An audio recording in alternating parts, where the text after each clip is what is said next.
Pada suatu kali berdirilah seorang ahli Taurat untuk mencobai Yesus. Katanya, "Guru, apa yang harus kuperbuat untuk memperoleh hidup yang kekal?" Jawab Yesus kepadanya, "Apa yang tertulis dalam hukum Taurat? Apa yang kau baca di sana?" Jawab orang itu, "Kasihilah Tuhan Allahmu dengan segenap hatimu dan dengan segenap jiwamu dan dengan segenap kekuatanmu dan dengan segenap akal budimu, dan kasihilah sesamamu manusia seperti dirimu sendiri." Kata Yesus kepadanya, "Jawabmu itu benar. Perbuatlah demikian, maka engkau akan hidup." Tetapi untuk membenarkan dirinya orang itu berkata kepada Yesus, "Dan siapakah sesamaku manusia?"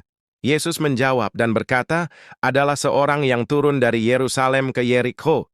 Ia jatuh ke tangan penyamun-penyamun yang bukan saja merampoknya habis-habisan, tetapi juga memukulinya dan sesudah itu pergi, meninggalkannya setengah mati.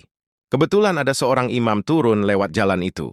Ia melihat orang itu, tetapi ia melewatinya dari seberang jalan. Demikian juga seorang Lewi datang ke tempat itu. Ketika ia melihat orang itu, ia melewatinya dari seberang jalan. Lalu datang seorang Samaria yang sedang dalam perjalanan ke tempat itu. Dan ketika ia melihat orang itu, tergeraklah hatinya oleh belas kasihan.